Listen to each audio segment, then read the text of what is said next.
Hey viewers, today I wanted to talk about how to get rid of really dry, cracked, and flaking lips and even to prevent them.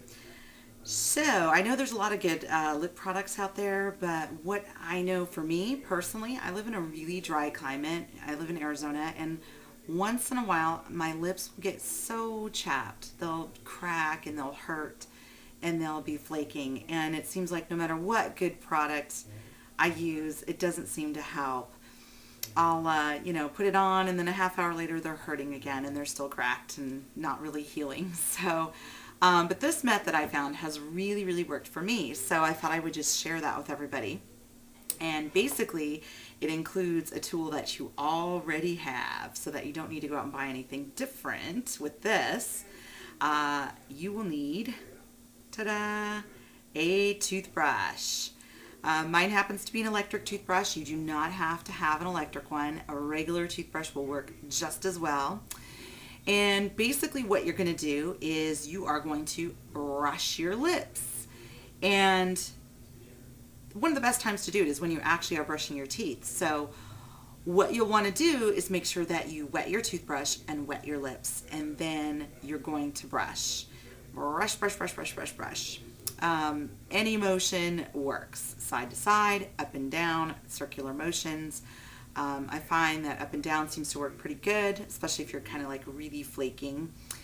And the key to this is to make sure your lips and your toothbrush are wet. Don't try to do this on dry, cracked, painful lips, because then that is going to hurt. I find that when you do this method on wet lips, it does not hurt, even when they're really sore and cracked.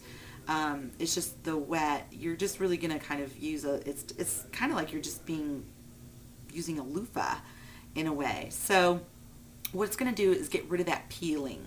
That's the main point of this. And what you want to do is, after you brush your lips for a good while, then you want to rinse them. You want to take a look in the mirror, and you want to see if that skin is still peeling. If it is, wet your toothbrush again and do it again.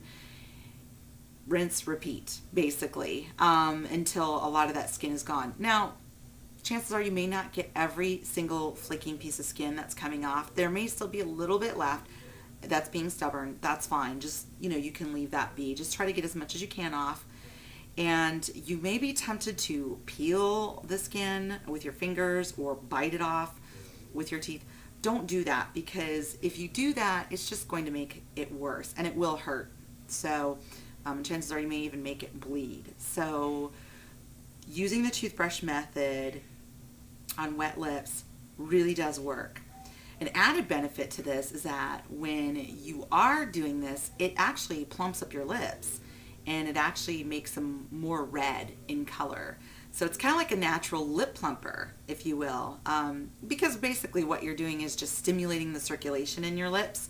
That's really what lip plumpers do. They just stimulate the circulation. So that's what makes them more red and more full and kind of plumps them up. So I'm not sure how long that effect lasts. I never timed it, so maybe I'll have to do it again and then update it in the sidebar. So natural lip plumper and deepening the color. Once you're done with that, once you've brushed pretty much a good, all you can, then what I do is I take, instead of like a regular lip product, I will take vitamin E oil in the liquid format. This is in the liquid format in a jar that I bought at Albertson's grocery store. And I got this in the pharmacy section with all the medicines and lotions and that sort of thing. I don't remember how much this cost, because I bought this kind of a while ago. If you take the vitamin E caplets, you can actually use one of those. You can just bust one open and then slather the vitamin E oil on your lips. It's the same exact thing. Vitamin E is actually really good for your skin. It's a good, healing product for your skin, for scars and that sort of thing. So the best time to probably do this is before you go to bed. That way you can just leave the oil on nice and thick, and when you wake up in the morning, you'll have some really nice soft lips, and hopefully they won't be as, painful as they were.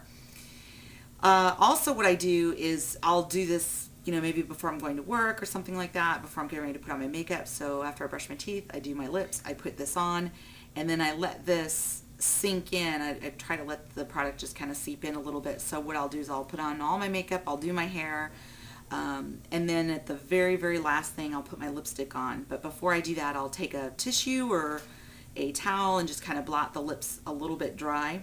Because if you have this on pretty thick, your lipstick is going to be, it's going to be too slippery for your lipstick to stick. So anyway, there is one other final tip that I have for you to help with your chapped lips if you get really, really cracked, dry lips. And that is, secret weapon here, water. Yes, yes, you need to drink lots of water every day.